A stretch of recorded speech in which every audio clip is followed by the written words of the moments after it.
예, 여러분, 기독교 박해라는 것이 얼마나 보편적인 상태인지 여러분이 아실 필요가 있습니다.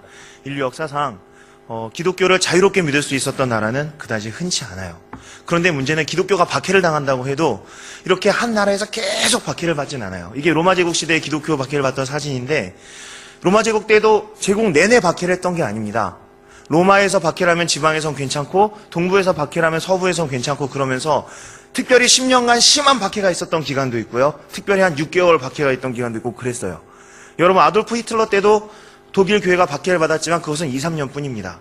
일제시대 때도 기독교가 박해를 받았지만 그건 1938년부터 45년까지 딱 7년 박해를 받았어요. 항상 박해가 있지는 않아요. 그런데 북한의 박해는 좀 특별합니다. 북한은 공권력에 의해서 한 나라 전체에서 도망도 못 가고 끊임없이 70년간 박해를 했다는 거예요. 이런 기독교 박해는 인류 역사상 교회사 전체에 거의 존재하지 않습니다.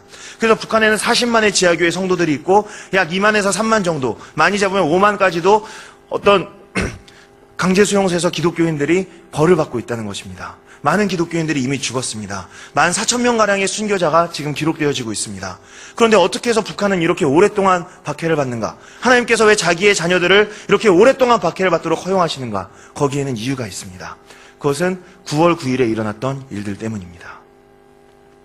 9월 9일에 김정일이 집권을 했습니다. 98년도 9월 9일입니다. 그때 김일성 죽고 북한이 열릴 수도 있었는데 안 열렸어요. 그리고 계속해서 고난이 있었습니다. 그런데 그 이전에 어떤 일이 있었느냐?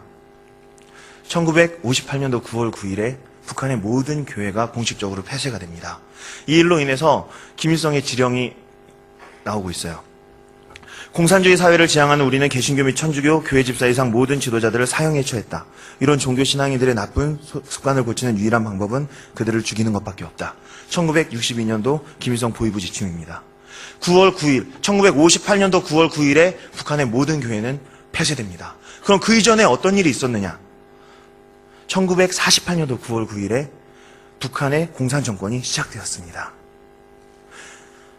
이 일로 인해서 한반도의 비극이 시작됩니다. 그래서 6.25 때 400만의 사람이 죽게 되고요. 90년대에 북한에서 300만의 사람들이 굶어 죽게 됩니다. 인구 2,400만 중에 300만이 굶어 죽는 것은 인류 역사상 유례가 없는 일입니다. 그리고 정치범 수용소에서 기독교를 믿었다는 이유로 또는 공산당에 반대했다는 이유로 약 100명가량이 숙청을 당하게 됩니다. 이것이 48년도 9월 9일부터 일어난 일입니다.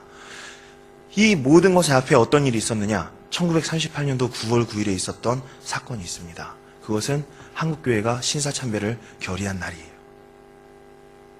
하나님께서 역사 속에서 어떤 날짜와 시간을 통해서 때로는 사인을 주시기도 하는 것 같습니다. 1938년도 9월 9일에 한국교회가 신사참배를 결의했습니다. 이것이 신사참배 대상인 천황의 모습입니다. 신사참배는 무엇이냐면요, 이 지금 보이는 모습대로 12시에 정오에 땅 사이렌이 울리면 사람들이 있는 자리에서 일어나서 천황폐하에 계신 동쪽으로 다 같이 절을 해야 되는 겁니다. 주일 11시에 예배드리다 보면 12시가 되겠죠? 12시에 온 교인이 일어나서 동쪽으로 천황께 절을 해야 되는 거예요. 그리고 교회 강대상을 비롯해서 학교 교실이나 어디에 가나 신사라는 게 하나씩 있었습니다. 거의 천황의 조상들의 위패가 모셔져 있었어요. 지나갈 때마다 그것을 볼 때마다 절해야 됐었습니다. 그러면은 이것을 해야 되느냐 안 해야 되느냐 교회 안에서 많은 논란이 있었는데 결국 박해가 두려워서 교단 총회에서 이것을 하기로 결정을 했습니다. 그래서 마지막까지 버텼던 교단이 장로교단인데 1938년도 9월 9일에 장로교단에서 신사참배를 결의하고 그 목사님들이 일어나서 가서 신사참배를 하고 있는 그 사진이에요. 그리고 이것은 감리교단에서 신사참배를 하고 나서 모은 천황폐하께 드리는 헌금으로 전투기 세대값을 이렇게 일본 정부에 드리고 있는 모습이에요. 일본 천황 종교에서는 신도라고 하는데 세례를 합니다. 이 세례는 오직 신도의 그 무녀들 그리고 신도의 승려들만 받는 세례예요. 모든 개신교의 목회자들은 신도의 세례를 의무적으로 받아야 됐습니다. 일제시대 때 신도의 세례를 받고 있는 목사님들의 사진입니다. 그리고 이게 그 사진이에요. 여러분, 인류 역사상 심한 박해와 배교가 이어졌던 적은 많이 있어요. 심지어는 목회자들까지도 배교한 적도 있습니다. 그러나 기독교가 교리를 바꾼 적은 없어요. 많은 성도들이 배교를 할 수도 있고 심지어 성직자까지도 배교할 수는 있지만 교리를 바꾼 적은 없어요. 교단 총회에서 우리 장로교회 법은, 우리 감리교회 법은 신사참배가 우상숭배가 아니라는 것이다. 이렇게 교리를 바꾸는 부끄러운 일은 2000년 교회사에 오직 한국교회만 했다는 거예요. 그것이 1938년도에 평양에서 일어난 일입니다. 왜? 당시는 평양이 기독교의 중심이었거든요. 평양에 대부흥이 임했었고 평양은 동방의 예루살렘이었어요. 그래서 모든 교단의 총회들이 평양에서 열렸죠. 그 평양에서 하나님의 성령이 강력하게 임했던 평양에서 성령께서 떠나시는 거예요. 마치 에스겔서에서 나타나는 것처럼 하나님의 영광이 우상 숭배가 가득한 예루살렘 성전에서 떠납니다. 그것을 선지자의 에스겔이 보고 슬퍼하며 통곡을 합니다. 그렇게 해서 떠난 거예요. 여러분, 사사기를 보시면요, 이스라엘 백성들이 우상 숭배를 합니다.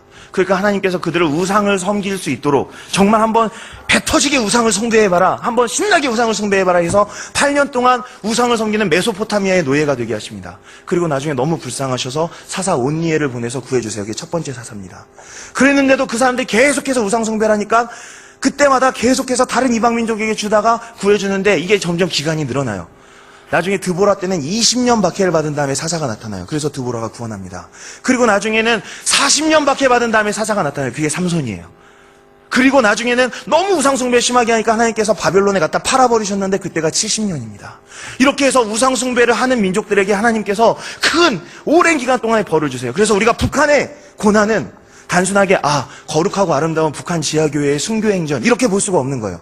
이거 우리 민족이 1938년도에 지었던 우상숭배로 인해서 하나님께서 주신 벌이에요. 38년도면 해방되기 7년 전입니다.